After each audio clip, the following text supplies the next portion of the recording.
Boards के माध्यम से किया है, और अभी आज मैं उसमें कुछ और नई चीजें जोड़ रहा हूं। जैसे आपने देखा, अभी श्रमिकों के परिवार में जो बेटियां हैं जो कॉलेज में पढ़ती हैं, इनको स्कूटी देने के लिए और हमने प्रावधान किया है। तो इलेक्ट्रिक स्कूटी ये हर एक बेटी जो कॉलेज में पढ़ती है, श्रमिकों की बेटी, उसको जो स्कूटी है उस देने का स्थायी प्रावधान हमने किया है। जो भी बेटियां पढ़ती हैं उसके लिए हम हकदार हो गए हैं एक स्कूटी प्राप्त करने के, और स्कूटी के बदले में शायद हमने पैसा तय किया है। कितना? 50,000 रुपया उस स्कूटी को खरीदने के लिए तय किया है। 50,000 रुपया हर एक श्रमिक को, एक बेटी के लिए, कॉलेज में पढ़ने वाली बेटी के लिए वो आपको मिलेगा। इसी प्रकार हमारे जो श्रमिक साइकिल खरीद करके इस योजना का लाभ उठाते थे, उसमें 3,000 रुपया पहले मिलता था, और अब से आगे जो दिया जाएगा साइकिल के लिए, वो 3,000 की बजाय 5,000 रुपया राशि उस साइकिल के लिए दिया जाएगा। योजना अच्छी लगी कि नहीं? लगी तो जरा मुझे ही बताया करो। कोई श्रमिकों की योजना है तो आप सुन रहे हैं कि नहीं सुन रहे, मुझे पता तो लगे। इसी प्रकार हमारे श्रमिक जो महिला श्रमिक हैं, सिलाई मशीन खरीदने के लिए उनको एक अनुदान पहले मिलता है, वो मिलता है 3500 रुपया। उसको बढ़ा करके भी 4500 रुपया कर दिया गया है, ताकि 1,000 रुपए की राशि उसमें बढ़ करके उनको मिले। जो औद्योगिक श्रमिक हैं, उनके बच्चे स्कूल कॉलेज में जाते हैं। स्कूल कॉलेज में जाने के लिए उनकी जो छात्रवृत्ति मिलती है, एक समय था बेटी बचाओ बेटी पढ़ाओ, ये एक कार्यक्रम देश में चला। हमारे प्रदेश ने बहुत उल्लेखनीय प्रगति की, लेकिन बेटियों को बेटों से प्राथमिकता मिलती रही है। आज भी ऐसा नहीं कि वो छोड़ दी जाएगी, लेकिन फिर भी लगता है जो विद्यार्थी हैं शायद उसमें हम अंतर करना छोड़ दें। अभी जो पहले छात्रों को जितना पैसा मिलता था, उससे 1.5 गुना बेटियों को मिलता रहा है। अब हम छात्र जो बेटे हैं उनको भी बेटियों से कम नहीं देंगे, जो कमी है उसको हम पूरा कर देंगे। करना चाहिए ना?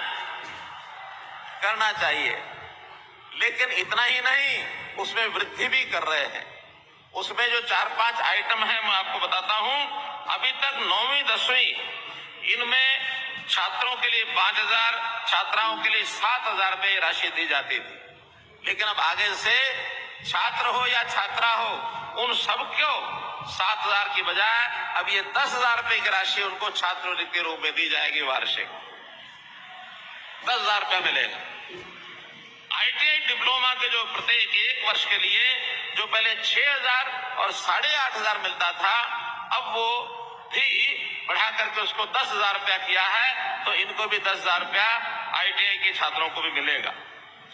11वीं और 12वीं पहले 5,500 और 7,750 ये राशि मिलती थी, अब ये मिला करके 12,000 रुपया वार्षिक, छात्र हो छात्रा हो सबको 12,000 रुपया वार्षिक ये मिलेगा। ऐसे ही सभी प्रकार के स्नातक डिग्री, इसमें जो पढ़ने वाले हमारे छात्र छात्राएं हैं, जिनको पहले 6,000 और 8,500 रुपये मिलता था, इनको 8,500 के बजाय इनको 15,000 रुपये वार्षिक, जो हमारे डिग्री स्नातक BA करने वाले जो छात्र छात्राएं हैं, उनको 15,000 रुपये वार्षिक ये दिया जाएगा। ऐसे ही polytechnic, diploma, CA, pharmacy, ANM, GNM, undergraduate diploma, इन सबको भी पहले 7 और 10,000 रुपया था, इनको 15,000 रुपया वार्षिक ये सब दिया जाएगा। सभी प्रकार के इंजीनियरिंग डिग्री, B फार्मेसी 8,000 और 11,500 मिलता था, इनको बढ़ा करके 20,000 रुपया वार्षिक ये कर दिया गया है।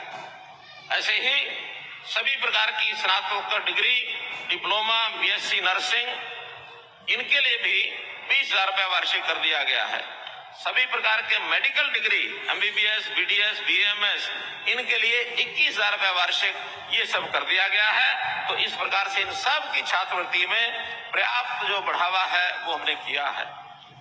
श्रमिकों की कई बार क्रोनिक बीमारियां, ये जो बीमारियां होती हैं, जानलेवा भी कई बार बीमारियां होती हैं, लेकिन इसमें उनके इलाज का तो सारा खर्च ESI से हम लोग क्योंकि रजिस्टर्ड हैं वो सब मिलता ही है, लेकिन उनको कई बार एक अच्छी डाइट की आवश्यकता होती है, तो उस डाइट के लिए, स्वास्थ्यप्रद खानपान के लिए अपनी जो सैलरी है उसके अलावा 2,000 रुपये महीना उसके केवल खानपान के लिए इसमें हमने बढ़ोतरी की है। जिनको ये जब तक वो बीमारी होती है उनको 2,000 रुपये महीना ये अलग से भी उसमें मिलेगा।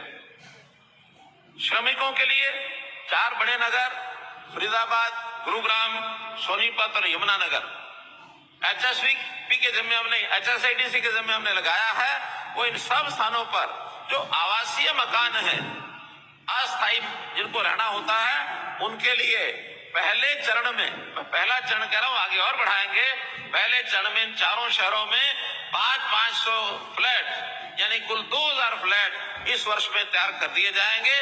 जो ऐसे जो अस्थायी कर्मचारी जो कई बार जो कभी कभी कहीं नौकरी करते बाहर चले जाते हैं, जिनको किराए के लिए आवश्यकता होती जगह की, उनको ये 2,000 जो फ्लैट हैं इनका निर्माण किया जाएगा। फतेहाबाद जिला गुरुग्राम के हरसरू, कादीपुर, वजीराबाद, इनमें ESI की डिस्पेंसरी ये स्थापित की जाएगी। हरियाणा राज्य की सभी ESI डिस्पेंसरियों में ECG की सुविधा ये भी लागू की जा रही है, ताकि लोगों को जो ECG का टेस्ट है, हार्ट के जो पेशेंट है उनका जो ECG ये आसानी से हो जाए। भाइयों बहनों, हमने आयुष्मान की योजना ये जो लागू की है, जिसका लाभ हमको ESI के माध्यम से भी मिलता है, अन्य जगह भी हेल्थ सर्विस में मिलता है।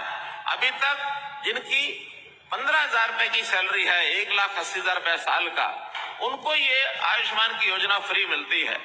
इसके ऊपर 3 लाख रुपए तक अर्थात 25,000 रुपए महीना, 15 से 25,000 रुपए महीना जिनकी सैलरी है, उनको भी एक बहुत नॉमिनल सा 125 रुपया मासिक, इसके बदले में 5 लाख रुपए का जो बीमा है ये उनका सबका किया जाएगा। ये भी एक जानकारी दी है। मित्रों, आर्थिक तौर पर ये सब घोषणाएं ये मैंने की हैं।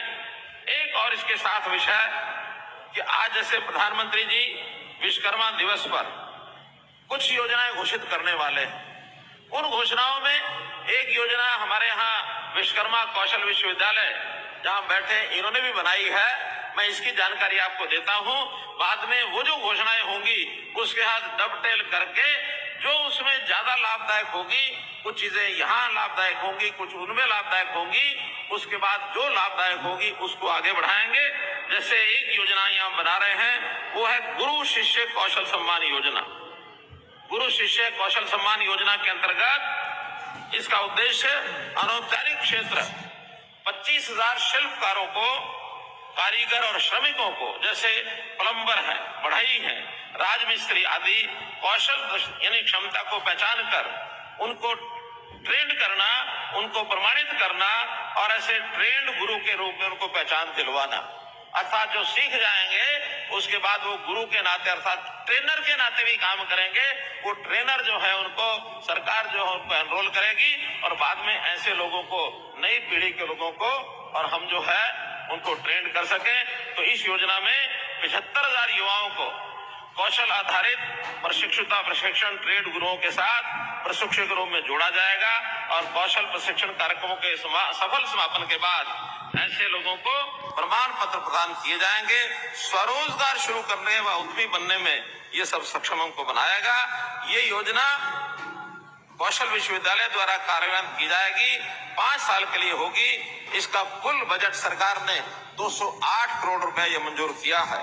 तो मित्रों, भाइयों बहनों, आज के इस अवसर पर इतनी सारी योजनाएं लाभ की आपके सामने मैंने रखी हैं। अब आप जो के एक कुशल कारीगर के नाते, कुशल श्रमिक के नाते अपने आप को आगे बढ़ाएंगे और परिवार में जो अपने और सदस्य हैं उनके लाभ के लिए, भलाई के लिए सरकार द्वारा जो योजनाएं हैं उनका लाभ आप उठाएंगे। अब जो कि जैसे मैंने कहा था